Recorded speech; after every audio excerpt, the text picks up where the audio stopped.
Je suis très heureux d'accueillir aujourd'hui Grégoire et Mathilde, qui ont tous les deux participé de manière assez différente à la Convention citoyenne pour le climat. Mathilde plus en tant qu'organisatrice et de coordinatrice, et Grégoire en tant que citoyen tiré au sort. On avait vraiment envie de laisser sur le festival un espace, un temps de parole à deux personnes qui avaient participé activement à ce projet, puisque depuis 3 ans, enfin 2 éditions maintenant, on a fait quand même pas mal de conférences où on a traité de sujets, on a parlé, on a beaucoup échangé. Nous, notre action politique, elle est finalement assez faible. Par contre, au fil des années, on a vu plein de solutions qui ont été mises sur la table à travers ces différentes conférences. Et il y avait il y a également, on n'a jamais vraiment abordé la question de la démocratie. Or, comme on a pu le voir sur les dernières élections municipales, il y a un taux d'abstention qui est de plus en plus fort. Alors certes, il y a le Covid-19, mais il y a quand même un message qui a 50% globalement des Français qui ne votent pas pour faire de la représentation directe. Et donc il y a probablement, enfin moi j'estime qu'il y a une crise démocratique, et j'estime que la Convention citoyenne pour le climat, à ce niveau-là, répond à cette crise démocratique en proposant un autre système qui donne le pouvoir aux citoyens et qui, en leur donnant de l'information sur un sujet complexe, car le réchauffement climatique, la transition écologique, c'est un sujet qui est compliqué, qui demande d'avoir des connaissances très diverses, juridiques, scientifiques, économiques. Et donc c'est merveilleux. Il y a des citoyens qui ont eu la chance de travailler pendant 7 mois sur tous ces sujets pour faire des propositions au gouvernement. Donc on avait vraiment envie de laisser une place, de pouvoir expliquer le processus, ce qui en résulte et ce qui va advenir de ces propositions. Et donc moi j'ai suffisamment parlé, je pense, et je laisse la parole à Mathilde et à Grégoire. Voilà, merci beaucoup pour votre attention.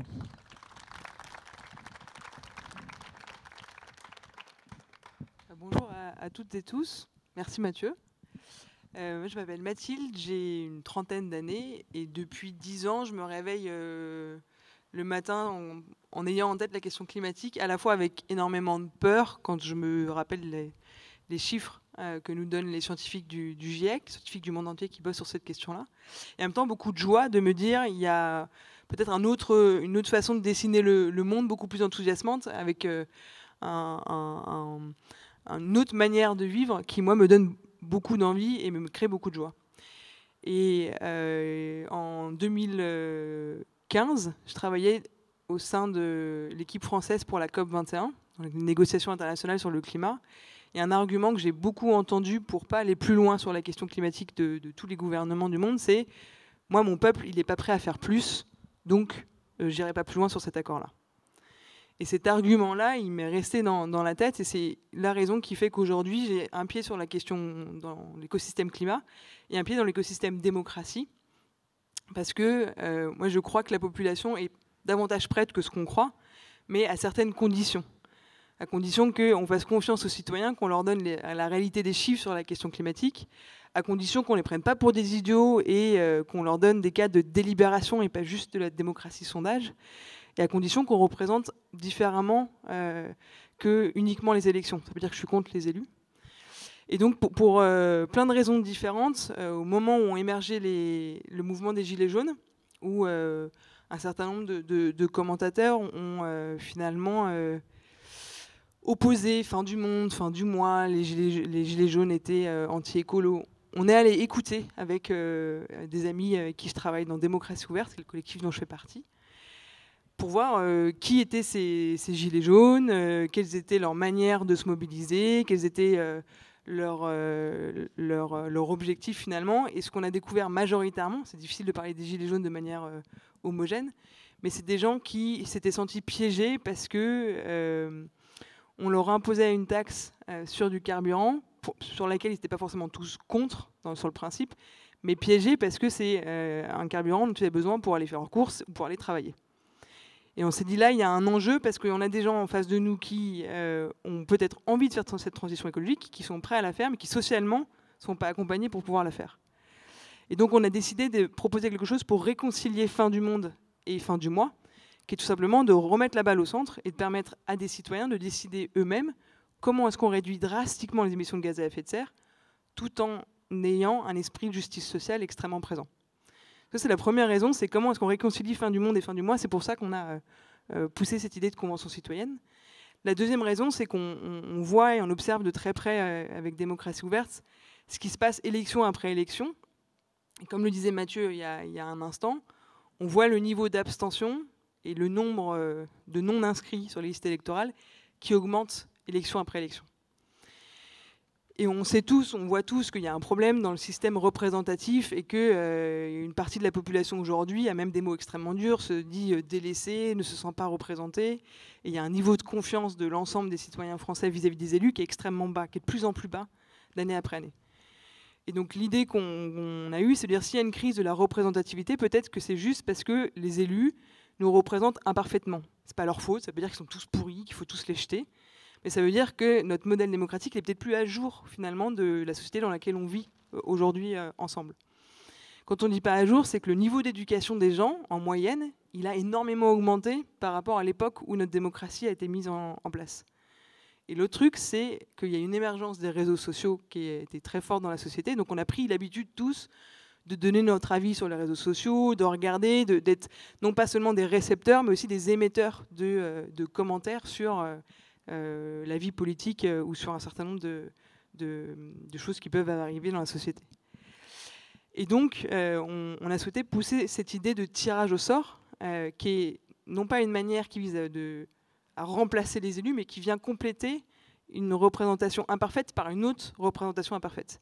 Le tirage au sort, la grosse différence qu'il a avec le gros avantage qu'il a par rapport à l'élection, c'est qu'il permet de mieux représenter les catégories, plutôt les classes populaires et les personnes qui se sentent les moins légitimes. Et on l'a vu au moment où on a passé les coups de fil pour le tirage au sort, enfin où Harris Interactive a passé les coups de fil, les femmes se sentaient beaucoup moins légitimes pour participer à la convention. Les personnes non diplômées se sentaient beaucoup moins légitimes que les personnes Bac+5. Les personnes de catégorie socio-professionnelle basse se sentaient pas légitimes. Et on voit que c'est exactement les catégories. Si je prends par exemple les ouvriers, dans la population française, je crois que c'est environ 20% de la population. Il y a un seul député qui est ouvrier aujourd'hui à l'Assemblée nationale. Dans la Convention citoyenne pour le climat, je crois que vous êtes 18% de catégorie ouvrière.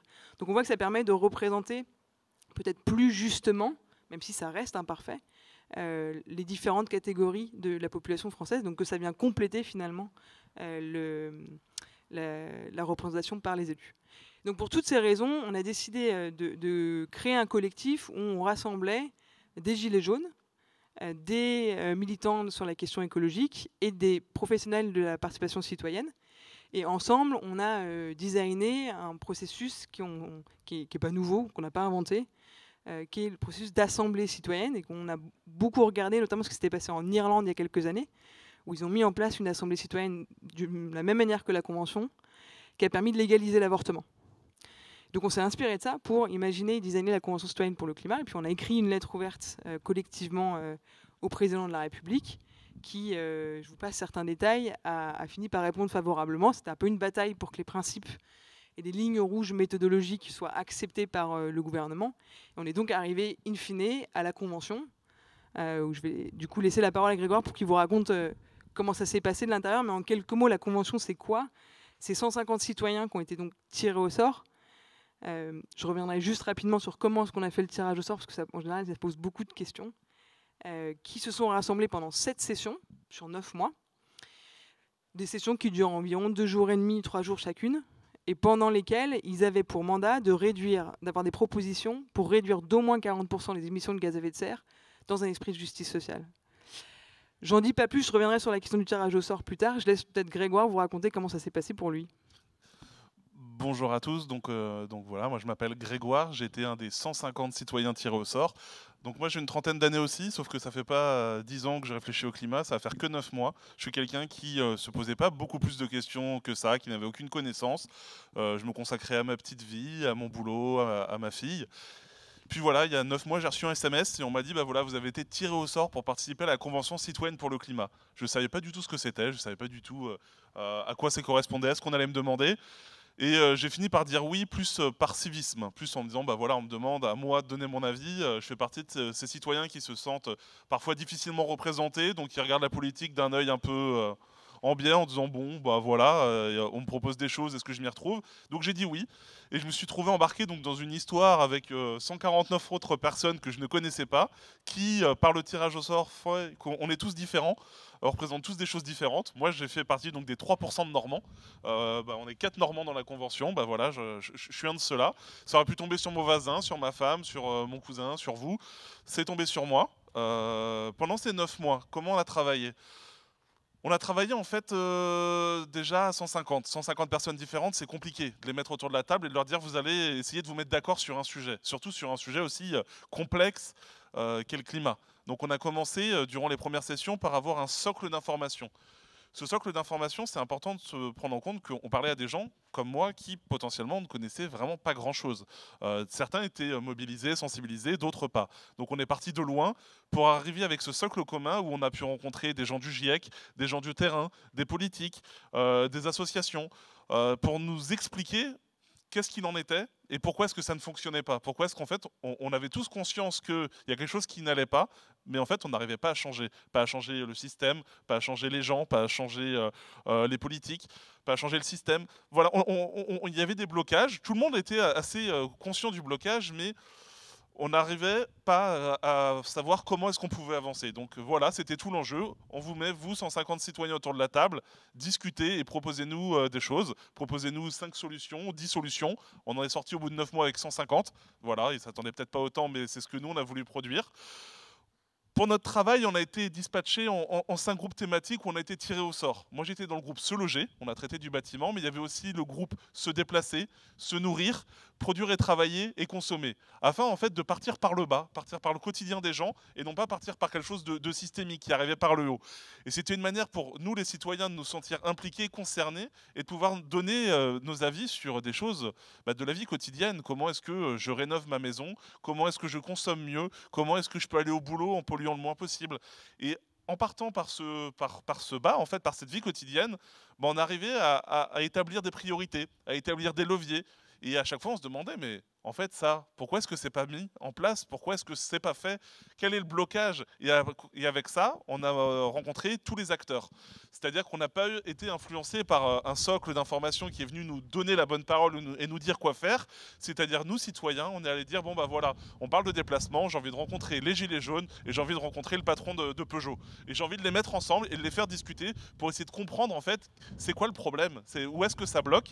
Et avec ça, et en mettant en phase toutes ces contradictions, tous ces dialogues, tous ces discours qui parfois peuvent venir nous abonder à 150 citoyens, on s'est forgé 150 opinions, 150 manières d'envisager la transition, et on est arrivé au bout de 9 mois de travail sur un rapport qu'on a remis au président de la République il y a un peu plus d'un mois, sur lequel nous on pose 150 propositions pour changer les choses, pour améliorer les choses. Très concrètement, on peut parler d'obliger à rénover tous les bâtiments, de rénover les écoles, les EHPAD, les hôpitaux, mais aussi les logements de chacun pour qu'on puisse plus mettre en location une passoire thermique. On a mis en place des propositions pour interdire la pub de ce qui est polluant. Aujourd'hui, on interdit la pub pour le tabac, pour l'alcool, mais on n'interdit pas la pub pour les gros SUV. On n'interdit pas la pub pour les voyages à l'autre bout du monde. C'est une manière aussi de repenser un peu notre système de consommation. On a fait des mesures pour essayer de promouvoir l'agroagriculture, pour promouvoir les produits qui sont sains, qui sont locaux, qui sont de saison. Tout ça, toutes ces mesures, en fait, qui parfois on sent, bah oui, c'est logique, mais en fait, on les a posées, et on les a posées aussi en texte de loi, pour que le politique ne puisse pas se retrancher derrière ses grandes idées pour en faire autre chose. Et à ce stade, on en est à un moment, là, aujourd'hui, où on a mis ces 150 propositions sur la table. Le président de la République en a validé 146, ce qui est déjà un bon premier pas, et maintenant, on est dans la phase où maintenant, on attend que le politique les passe en loi, les passe en règlement, ou les passe voire même en référendum. On était sur ces 5 groupes de travail, les 150 citoyens, et je vais en finir là-dessus pour nos propositions. Et on s'est un peu émancipé de ces groupes de travail pour traiter d'autres sujets. Par exemple, on a voulu traiter de la Constitution, pour voir comment inclure des garanties environnementales pour la biodiversité, ou même la notion de climat dans la Constitution. Et ça, par exemple, le président de la République s'est engagé à le porter au référendum. C'est pas rien, c'est-à-dire qu'on demanderait un dimanche matin à tous les Français de se prononcer sur où est-ce que je mets le climat, est-ce que ça doit être une des valeurs de la République. c'est pas juste un détail, c'est pas juste un symbole, c'est vraiment une position républicaine où on pourrait se dire, bah voilà, en fait, les Français, c'est pas eux qui bloquent, c'est pas forcément eux qui sont contre le changement et contre des mesures plus incitatives, parfois plus coercitives, pour aller vers un monde plus vertueux. Et c'est important parce que nous, c'est ce qu'on a mis sur la table. Aujourd'hui, c'est ce qu'on espère qui va passer par le politique. Là, tout l'été, nous, on va continuer à travailler avec eux pour essayer de le faire passer en texte de loi. Et puis à la rentrée, on verra ce que ça donne. Et encore une fois, on y va avec ni méfiance ni confiance. On attend juste de savoir ce qui va en sortir.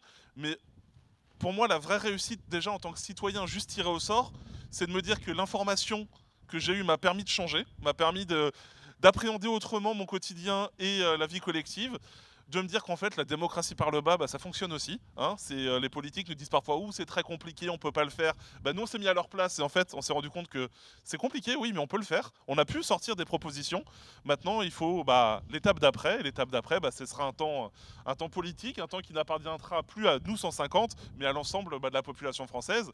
Et puis on peut espérer que plus tard, si ça fonctionne, qu'il y ait d'autres conventions citoyennes sur d'autres thématiques et que ça soit vous qui soyez tirés au sort et pas moi. Enfin, ça y est, moi maintenant, mon temps pour le collectif, il va être fait. Maintenant, la balle, on la passe à tout le monde. Voilà. Et je pense...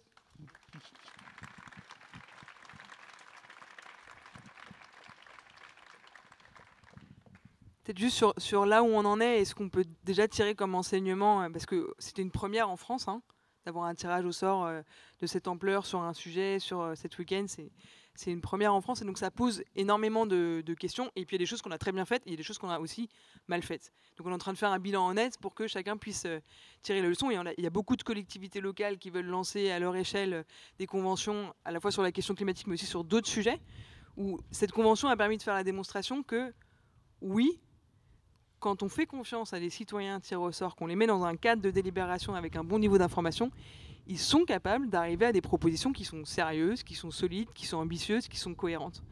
Et que ce n'est pas le café du commerce. Et donc on arrive à ce qu'on appelle cette intelligence collective. Ça ne veut pas dire que c'est devenu chacun des experts. Grégoire n'est pas un expert de la question climatique, mais que collectivement, à 150, ils ont un niveau d'expertise qui est monstrueux aujourd'hui. Enfin, moi, je sais que c'est un des trucs qui, en vous observant, m'a vraiment frappé. L'autre enseignement, c'est la claque, l'électrochoc, la baffe. Ça, c'est les mots qu'un certain nombre des 150, les 2/3, voire les 3/4 d'entre vous, tu m'arrêtes, donc Grégoire, sont venus à la fin du premier week-end, qui était le week-end sur le diagnostic scientifique, où Valérie Masson-Delmotte, qui est une scientifique du GIEC, présentait ce que disent les scientifiques du monde entier aujourd'hui sur où en est le changement climatique, quelles en sont les causes, les conséquences.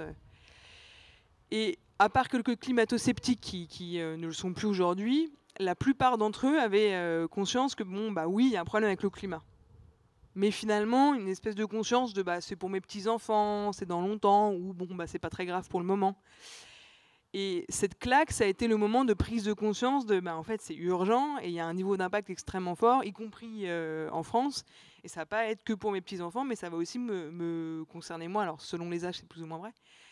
Et ça, c'est important parce que à partir du moment où vous avez posé ce diagnostic-là, vous posez le diagnostic par rapport à ce que disent les scientifiques et pas par rapport à des croyances ou des jugements qu'on peut avoir chacun d'entre nous, il y avait une envie d'aller loin. C'est-à-dire que vous étiez prêt à aller beaucoup plus loin que ce à quoi vous étiez arrivé, où finalement trier ses déchets c'était bien et puis on s'arrête là, quoi.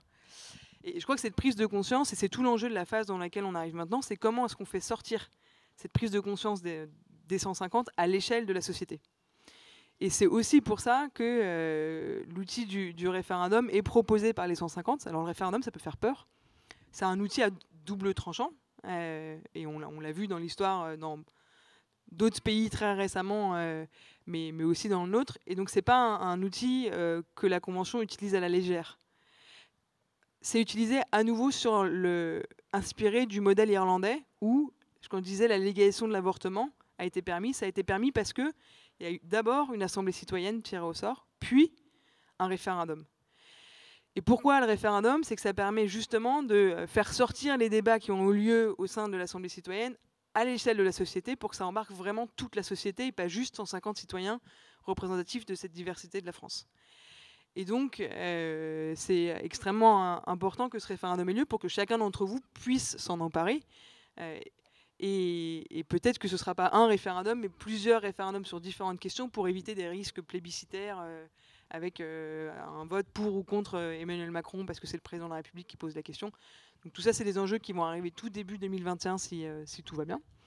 Mais je tenais à rappeler pourquoi est-ce qu'il y avait ce processus-là. Et la dernière chose qu'on n'a pas dite, c'est dans le design de ce processus, on a tenu à ce qu'il y ait certaines règles, et notamment une d'entre elles qui était importante pour nous, c'est que ce soit les citoyens qui aient le dernier mot.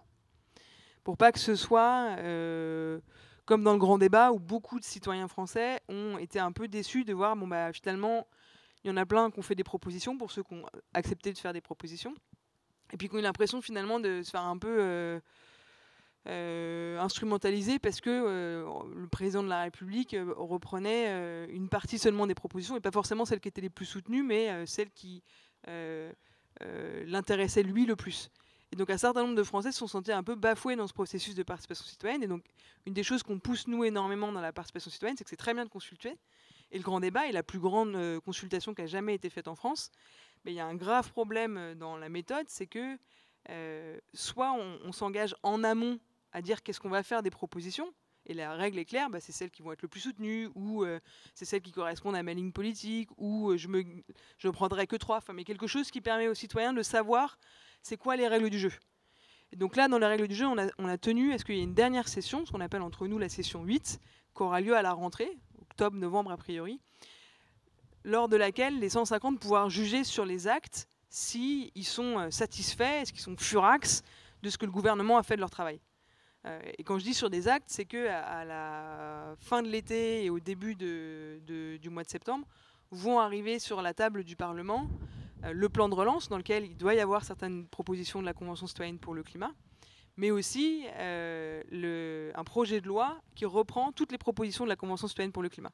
Donc c'est là où on verra, est-ce que le gouvernement joue le jeu et reprend telles quelles les propositions que vous avez faites avec les autres citoyens tirés au sort, ou est-ce que, au contraire, on diminue l'ambition, on en enlève certaines qui nous dérangent.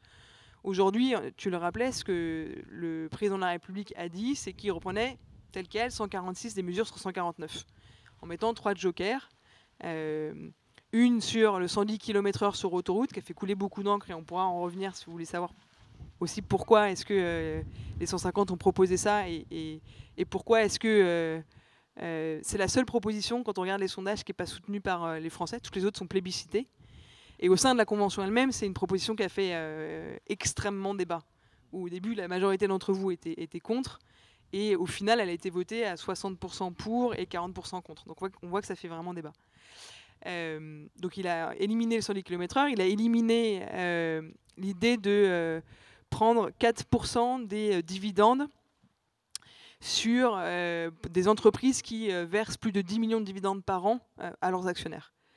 Et le troisième joker, c'est sur le préambule de la Constitution. Les 150 avaient une proposition qui visait à sorte de priorisation finalement, et que l'économie soit pas, je caricature un peu, mais soit pas au-dessus de l'environnement, mais qu'elle soit au même niveau, pour pas que l'économie puisse détruire, comme c'est le cas aujourd'hui, aussi, je veux dire, sans limite, les écosystèmes dans lesquels on vit. À part ces 3 propositions-là, les 146 autres, normalement, doivent passer. Et ce qui est très important à le moment où on en est, et c'est pour ça qu'on va peut-être arrêter de parler et répondre ensuite à vos questions, vos interrogations, ou juste avoir vos réactions, c'est que ça doit sortir des 150. Il faut que la société civile, les Français, s'en emparent, parce que si ça reste le truc des 150, ça sert à rien. Donc il y a des très bonnes nouvelles. On a vu une coalition d'une plus de 40aine de maires de tous bords politiques dire nous, on s'engage à décliner à notre niveau, maintenant qu'on vient d'être élu ou réélu, les propositions de la Convention qui dépendent de nous, et puis peut-être même pour certains d'entre eux, à mettre en place des conventions citoyennes. On a vu des entreprises se dire, nous, pareil, on est prêt à changer nos modèles, et on est prêt à expérimenter sur certains territoires des propositions, sans attendre même la réponse du gouvernement et du Parlement sur les propositions de la Convention. On voit des ONG évidemment aussi qui saluent le travail et qui essayent de pousser en termes de plaidoyer, mais c'est extrêmement important que les 150, je sais pas ce qu'on veut dire, arrêtent de bosser comme des dingues et que ça passe au niveau de la société. Donc à votre écoute aussi pour savoir comment est-ce que on pourrait faire ça selon vous. Qu'est-ce qui vous botterait? Est-ce qu'il y a des idées de Tour de France, de la Convention citoyenne pour le climat, mais comment est-ce que vous souhaiteriez demain être embarqué dans cette aventure? Je ne sais pas si tu veux rajouter un mot. Un tout dernier mot sur un point sur lequel j'aime beaucoup insister, c'est notre diversité. C'est le fait qu'on n'est pas devenu 150 écolos, militants qui sont politiquement très engagés. On est juste des citoyens, même si le terme lambda, je l'aime pas trop, mais c'est ce qu'on est, des citoyens comme tout le monde, avec des gens qui votent très à droite avant la Convention, qui voteront très à droite après la Convention, des gens qui votent très à gauche avant, qui voteront très à gauche après, des gens qui ne votent pas, des gens qui n'ont même pas encore le droit de vote. On a des 16-18 ans dans la Convention. Et c'est hyper important à prendre en compte parce qu'on est là pour avoir...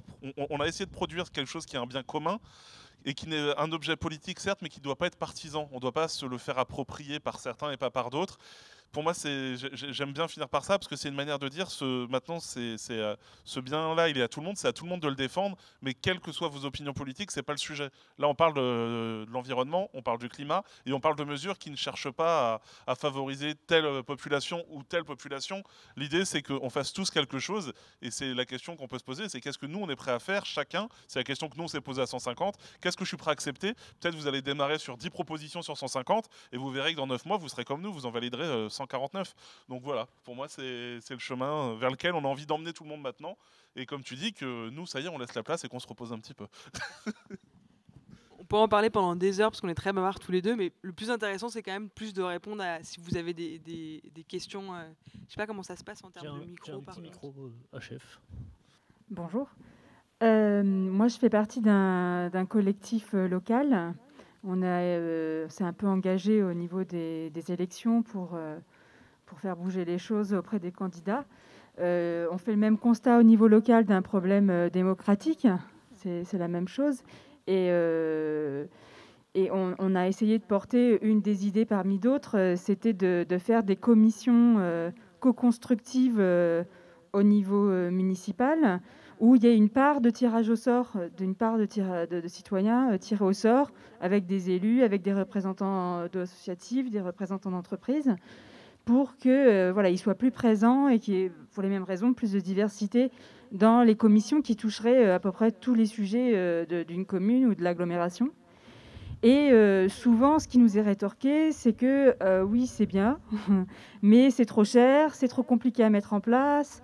Ils ne savent pas comment faire. Mais bon, voilà, c'est surtout l'argument, c'est trop compliqué, ça va être trop cher à faire, etc. Donc, comment on peut faire pour mettre du tirage au sort au niveau local?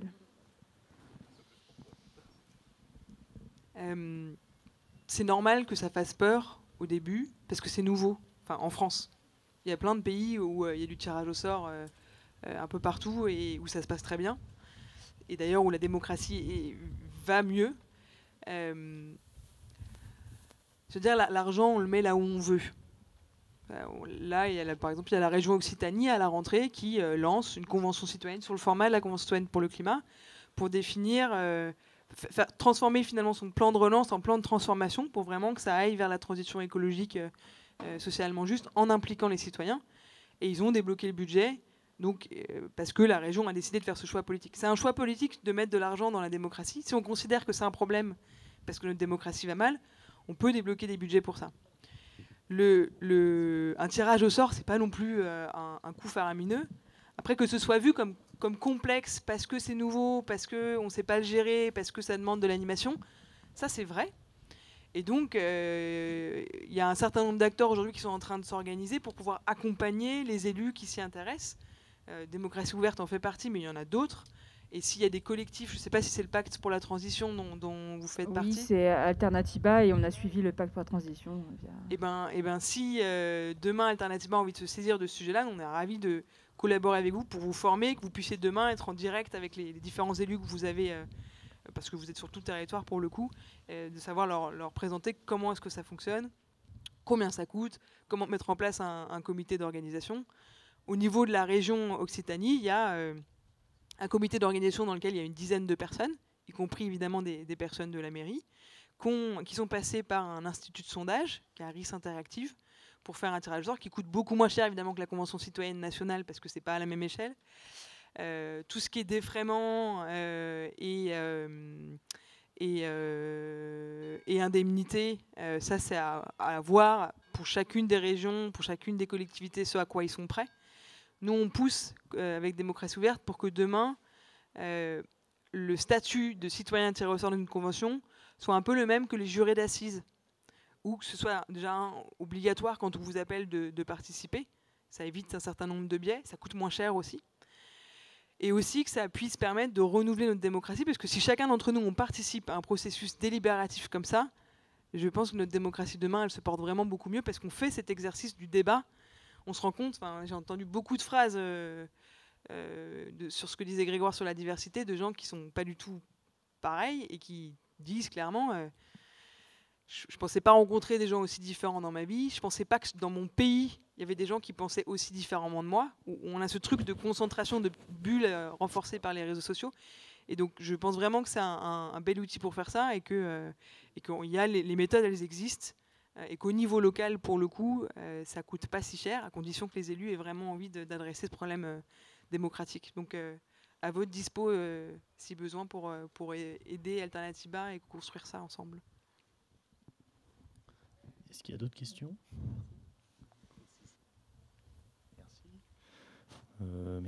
Merci pour votre implication, merci pour votre civisme. J'ai une petite question sur la session 8. Est-ce qu'à l'issue de cette session, vous serez en mesure de, vous allez juste constater, par exemple, le fait que les propositions de loi ont été trop modifiées ou détournées, ou est-ce que vous aurez quand même un pouvoir d'action, c'est-à-dire pour revenir un petit peu sur les propositions qui ont été modifiées, si c'est le cas ? Alors en fait, il y a un travail de suivi qui s'est mis en place dès la remise de propositions au président de la République. L'idée des 150 citoyens, et c'était pas prévu comme ça, c'est intéressant de le souligner, c'est nous citoyens qui avons voulu faire ce suivi des mesures, c'est-à-dire ne pas remettre simplement un rapport et rentrer chez nous, nous mettre dans le canapé, de regarder à la télé comment ça va se passer. Concrètement, nous on s'est mis derrière, on va dire les propositions, on va aller les expliquer, on va aller les défendre, et on va avoir une visibilité du coup très concrète sur chacune de ces mesures, sur savoir comment est-ce qu'elle sera appliquée, et à ce titre-là, le gouvernement joue un petit peu le jeu dans le sens où il sera le plus transparent possible avec les citoyens, et nous on a demandé d'ailleurs que ça soit avec l'ensemble de la population, pour voir comment est-ce que ces mesures vont être détricotées et retricotées. Parce qu'effectivement, on a conscience, et c'est déjà dans le langage du gouvernement, de savoir qu'il y aura des ajustements, il y aura des principes de réalité, du pragmatisme, tous ces mots que les citoyens n'avaient pas forcément envie d'entendre, vu qu'on nous avait parlé de sans filtre à l'origine. Le président s'était engagé à transmettre sans filtre nos propositions. Donc oui, ça, on va le suivre de très près. On aura une visibilité du coup assez précise et concrète. La semaine dernière, on était à Matignon. La semaine prochaine, on a le ministère de l'écologie. Et tout l'été, on va continuer à avoir un œil sur ce qui va s'écrire, avec l'idée qu'on ne sera pas là pour co-rédiger, pour valider ce qui va être écrit. Ce sera aux politiques de présenter son projet de loi.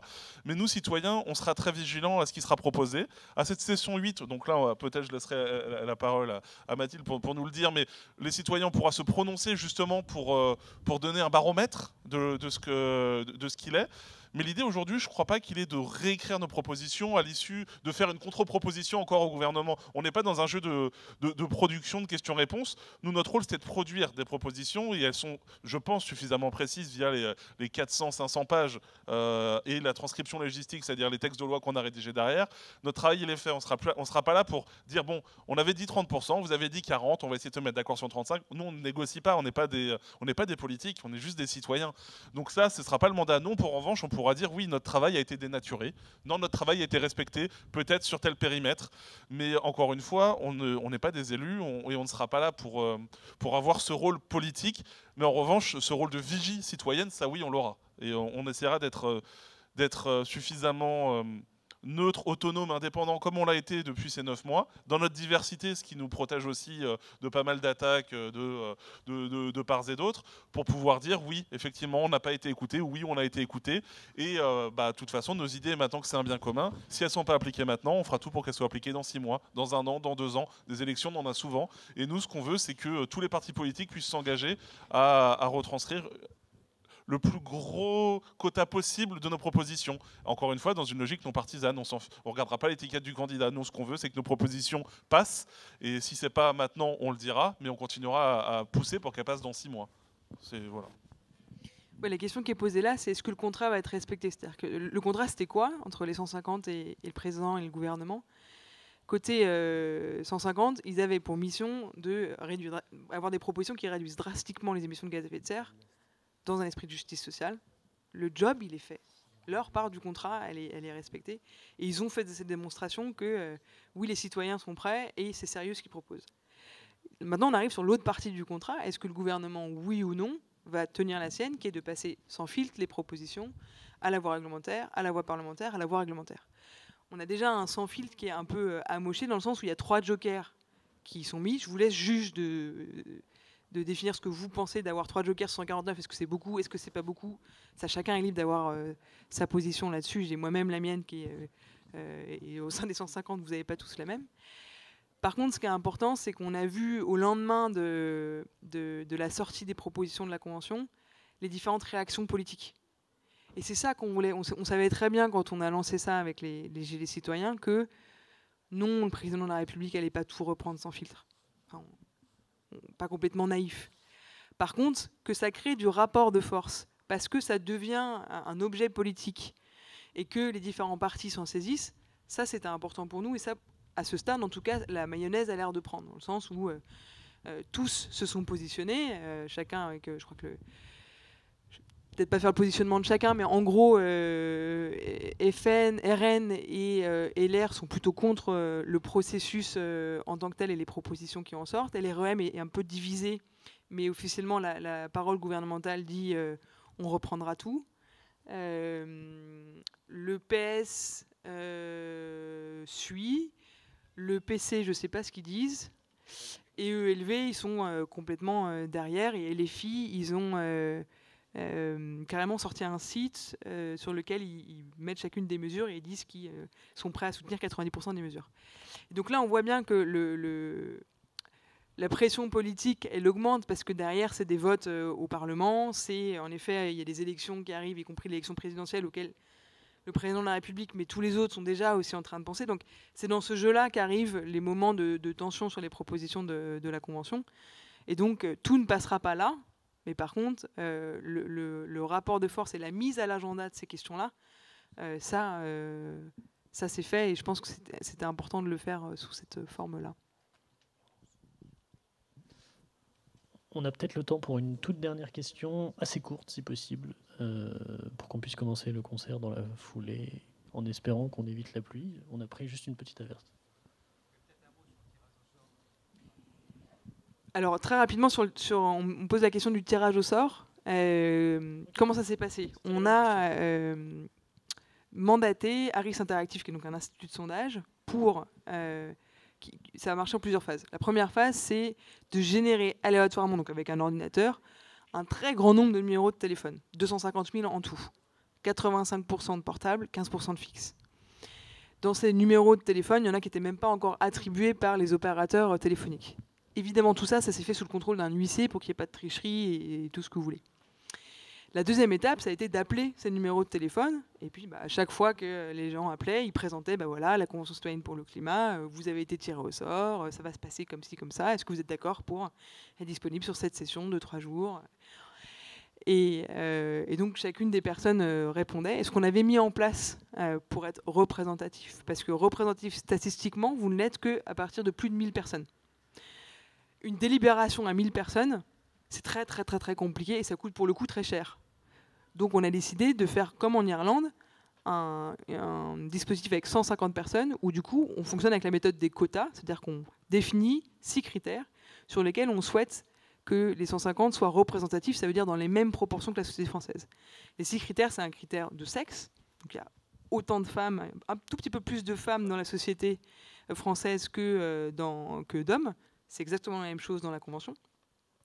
Un critère d'âge, tu l'as dit, on a à partir de 16 ans jusqu'à 80... Il vient de fêter ses 81 ans, là, notre doyen. Il y a un critère de niveau de diplôme, il y a un critère de catégorie socio-professionnelle, il y a un critère régional, d'où vous venez, y compris les Outre-mer. Et il y a un critère de typologie de zone géographique. Est-ce que vous venez plutôt de zone rurale, de zone périurbaine, de zone urbaine? Donc sur ces 6 critères, vous avez une représentation fidèle de la société au sein de la Convention, à 1 ou 2% près à chaque fois, en gros. Et ce qui est assez marquant, c'est vraiment de voir... moi, j'ai vraiment été choquée, marquée par qui refuse et quels sont les arguments, et d'entendre vraiment des gens ne pas se sentir légitimes, ne plus avoir confiance en la politique. Et la première fois qu'on vous a réunis, pour être honnête, moi je suis partie du comité d'organisation, on n'était pas très serein, parce que dedans, il y avait énormément de gens très méfiants vis-à-vis des politiques, très méfiants vis-à-vis des organisateurs, qui avaient peur de se faire manipuler, aussi parce qu'il y a des gens qui ne votaient plus, qui n'étaient même plus sur les listes électorales, et donc qui arrivent avec un niveau de défiance, et qui petit à petit, pour le coup, j'ai envie de dire, se sont rabibochés à la politique, et certains même qui commencent à revoter, il me semble. Oui, c'est ça. Et ce niveau de méfiance, je voulais juste rajouter, même entre nous, parce qu'on se disait, non, mais moi, ça va, j'ai été vraiment tiré au sort, mais les autres, c'est bête, mais on avait ce niveau de méfiance qu'on ne savait pas, donc on mettait les pieds, ça n'a jamais été fait en France. Et cette diversité-là, on a eu du mal, nous, c'est vrai, à l'appréhender, à se poser notre question de notre légitimité. Parce que tirer au sort statistiquement, est-ce que la statistique peut remplacer une représentativité qu'ont des élus qui se sont fait élire par des gens ?